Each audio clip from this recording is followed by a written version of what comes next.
perfect picture of a happy man.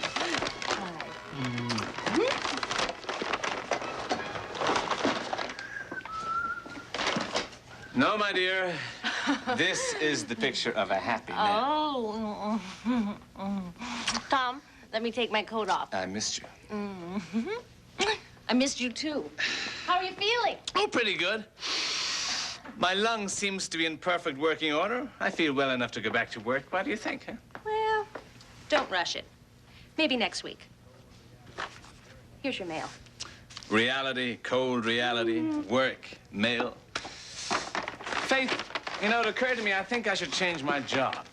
Why? You know, Liam may be dead, but he did find me at Riverside. And back in Ireland, the Donahues may very well know that I've changed my name from O'Brien to Desmond. Now, it might not be a good idea to be Tom Desmond and stay at Riverside. But Liam told them you were dead. He sent the obituary home. Yes, but accidents can happen. I mean, they found me once on a wild coincidence. It could happen again. Hey, if I change my job, what do you think I should do? You could always be a full-time poet. Well, with a few minor alterations, this place might pass for a garret, and I've got a trunk full of stuff we could send to obscure publications. Yeah, the only problem is I'd starve. I better stick with public relations. Yeah, well, jobs are hard to come by. Advertising. Madison Avenue, martinis, designer suits. Not for me, huh? No, I don't think so. Hey, how about journalism? You write well. Jack Finelli could get you connected somewhere. All you'd have to do is learn how to write under pressure. Now, that's not a bad thought. You know, I might make a pretty fair reporter. You'd have to have a little less respect for people's privacy, you know. Oh, you mean more aggressive? Yeah. Well, I think I could manage that. You know, I was wondering about sports coverage. Now, I bet Johnny knows many friends in the sports departments of the newspaper. I bet he does. Well, let's think about that. That's a good idea you have there, Dr. Coleridge. Oh, it's easy to have ideas for a talented fellow like you. Well, let's see what the postman brought. What are we having for dinner? We were having veal scallopini. I saw some pale veal, so I grabbed it. That sounds good. I do the salad. Hey, you must be feeling better. Oh, no. What is it? Tom? It's a letter addressed to Thomas O'Brien from the Immigration and Naturalization Service.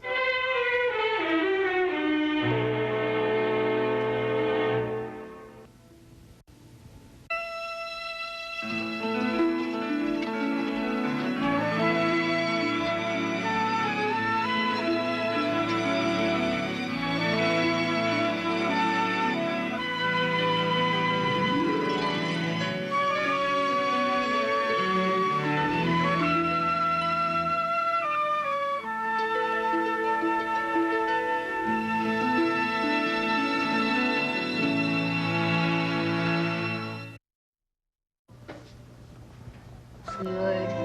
Get your mouth. How you like that? Yeah, yes, sir. Your dad's gonna be here any minute. You know what I'm gonna tell him? That you were a big, fine boy, that you ate all your dinner, including your vegetables. Oh, yeah. Huh? You see? You want that? Okay. Guess what that is? Magic time. Guess who's here? Yes. Frank? Yeah. Hi. Hi. Oh. There he is. Yeah.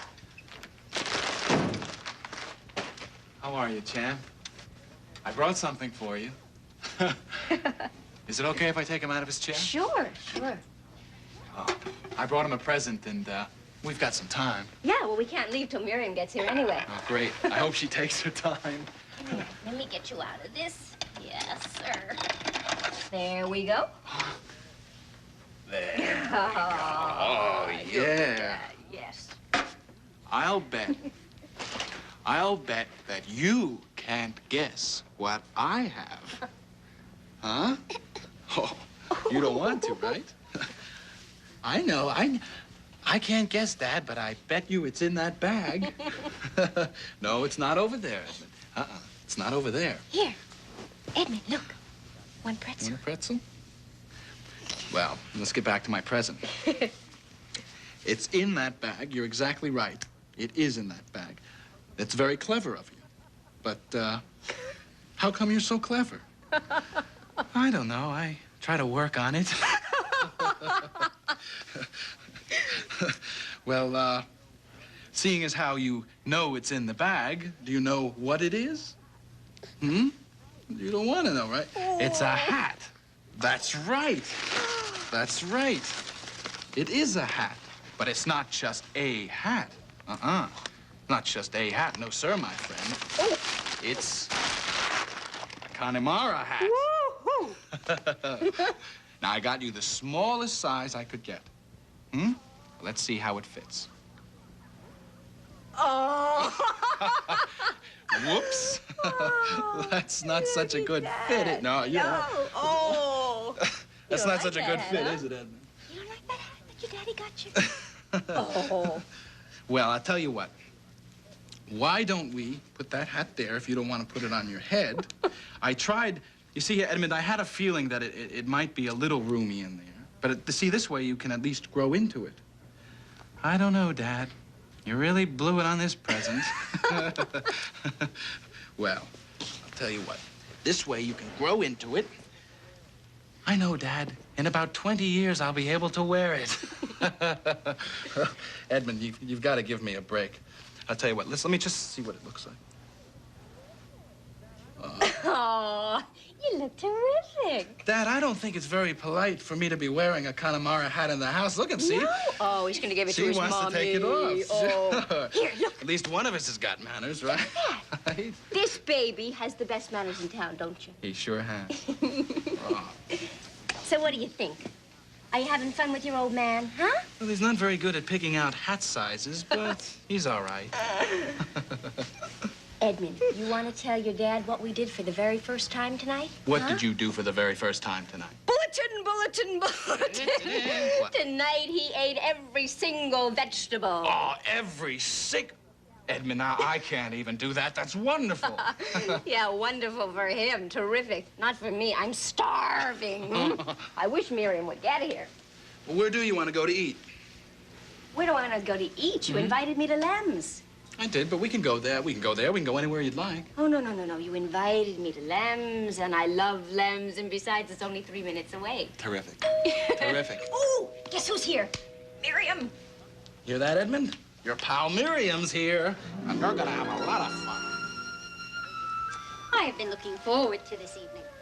I made reservations at Lem's for 7:30. Good, then we won't be late. Hey, listen, are you sure you want to go there? Why wouldn't I? Well, no reason. Lem's is a terrific Chinese restaurant. I just wanted you to know you had your choice of any restaurant in New York. We didn't have to stay in the neighborhood. I like the neighborhood. Well, that's fine with me. I just wanted you to be sure. Oh, I am. I am sure there's nowhere I'd rather be tonight than Lem's.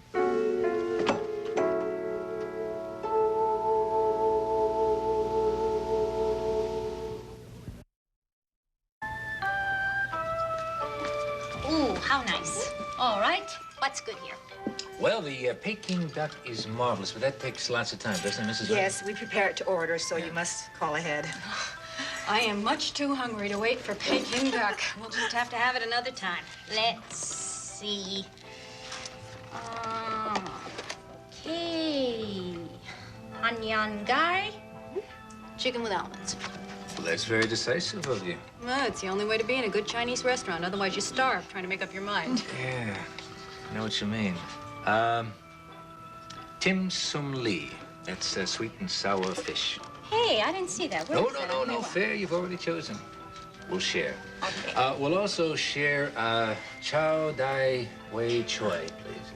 That's a Lem specialty. It's a stir-fried vegetables. Delicious. Ooh. You want anything to start with? No, beer's fine for me.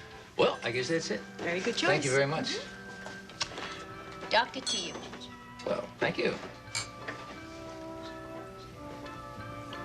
And one from me to you. Well, thank you. You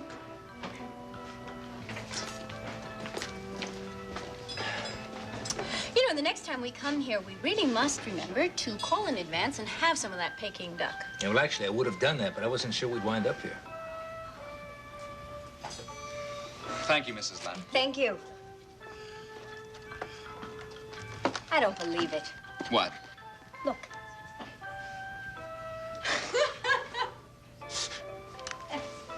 What on earth is Ray doing here with him? Well, Seneca's still working on the medical panel for your campaign. I thought he quit.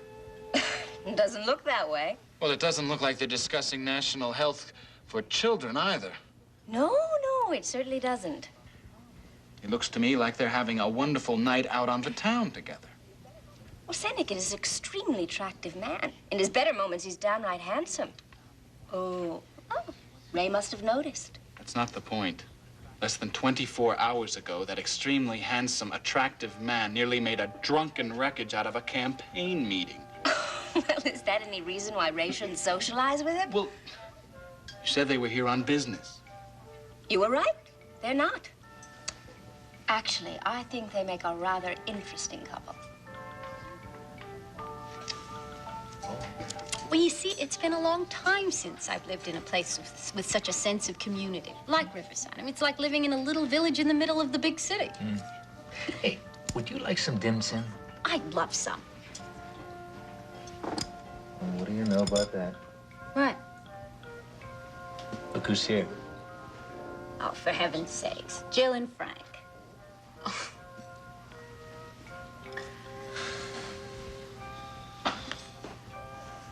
What's so funny? What? Well, don't you find it amusing? No, I can't say that I do. I'm surprised. About what? By the fact that it seems to bother you as much as it does. Well, it is a slightly awkward situation, isn't it? Well, yeah. Don't you feel a little uncomfortable? Yes, but then I have been involved romantically with one of the people sitting at the table. Oh. Well, every time the subject has ever come up, you've always been the first one to point out that there's nothing between you and Ray except a professional relationship. You've always been very emphatic about that. Are you suggesting that I'm protesting a little too much? Not necessarily. But I do think that you should examine your feelings about Ray and acknowledge them. You think it's possible that maybe you're just a little bit jealous?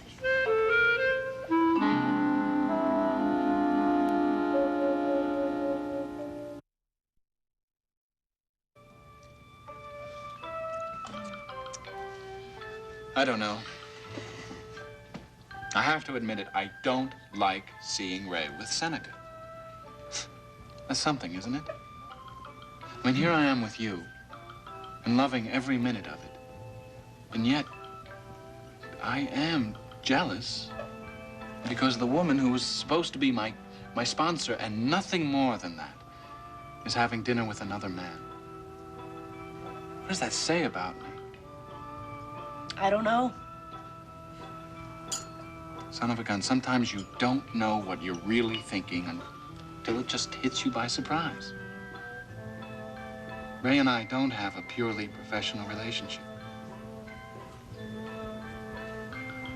And yet, I'm not in love with her. It's true, Jill, honestly. I believe you. But at the same time, what we've shared goes further than just a normal friendship. Ray needed someone when her husband died. Not an employee, not one of her Bill's friends. She needed someone for her. I think I was the only person who ever saw Ray Woodard cry during that period. And it brought us very, very close. Now we have a great deal of mutual admiration for each other. And of course we share very many of the same interests. And she really believes in me. I mean, I couldn't ask for better reinforcement. Do you find her attractive? To be absolutely honest, yes. But I'm not in love with her. Well, I'd say that's a good thing. In fact, I can say with a great deal of certainty that I'm not in love with Ray Woodard. And I don't want to spend the rest of my life with her. The very thought exhausts me. Oh, thank you. For what? Well, for being so upfront. I'm really touched. I should be thanking you. I should be thanking you for getting me to think about these things and admit them to myself. You still know how to keep me honest, don't you? And I'm feeling close to you. And right now, I'm feeling very close to you. I'm feeling very close to you. It's a nice feeling, isn't it? It's very nice. It just may be working, Jill. Yeah, it just may be working.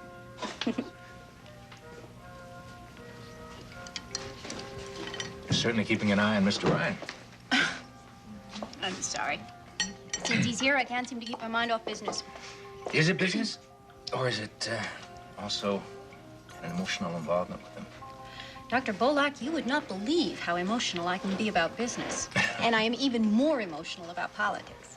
I have a rather big investment in Frank Ryan.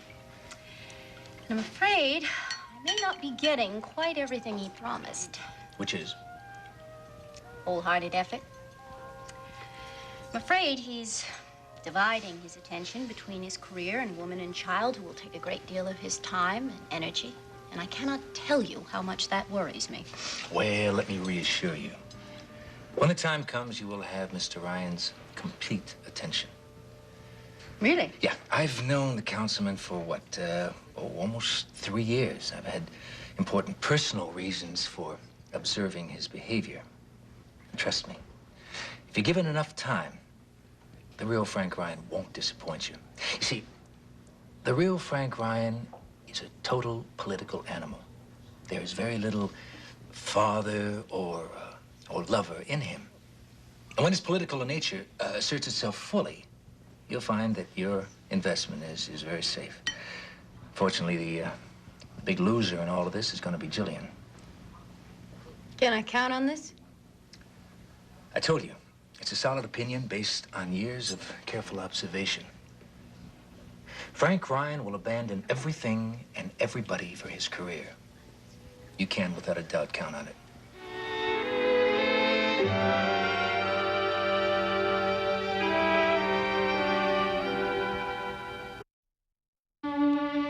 They want me to come in for an appointment to discuss my status.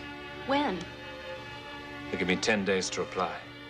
Oh, Tom, how could they possibly have found out about it? It must have been through Bob Reed's police report somehow.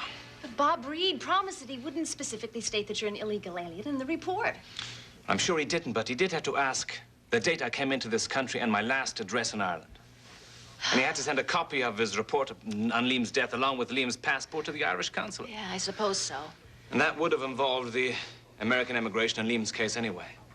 And with cross-checking, oh, Faith, it doesn't matter how they found out. They have, and at this address. And I've got to think fast. There has to be a way out of this. I don't suppose they know I've taken a job. I mean, the letter is addressed to Tom O'Brien. I'm Tom Desmond at Riverside. So as far as they know, I've just overstayed my visitor's visa. Can Frank help? Of course he can. Here we go.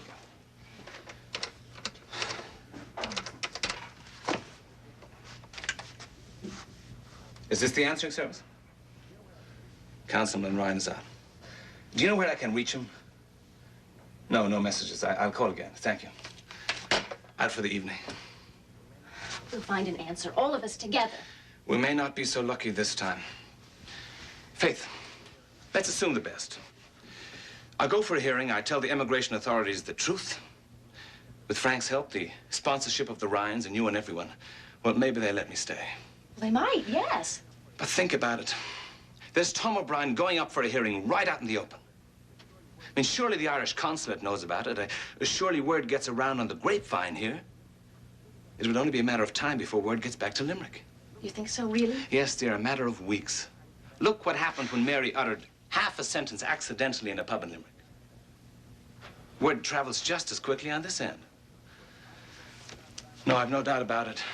Ireland's going to find out that I'm alive and in trouble with the immigration. And the Donahues are going to find out in record time.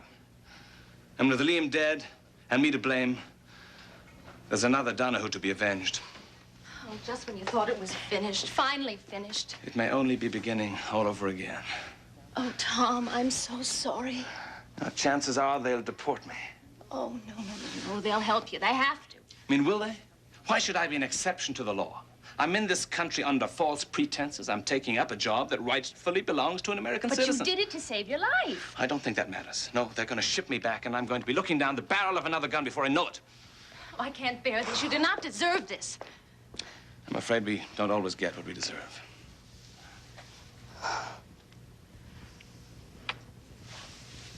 Tom, I really don't think that they'll deport you.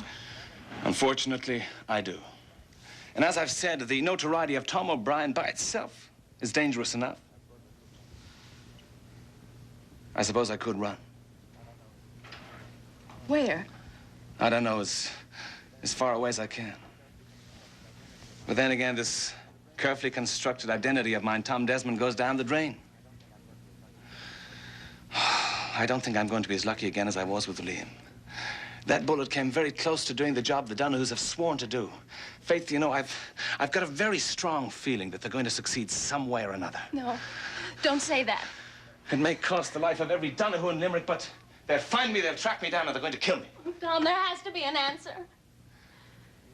The only answer may be for me to go back to Ireland myself and have done with it. No!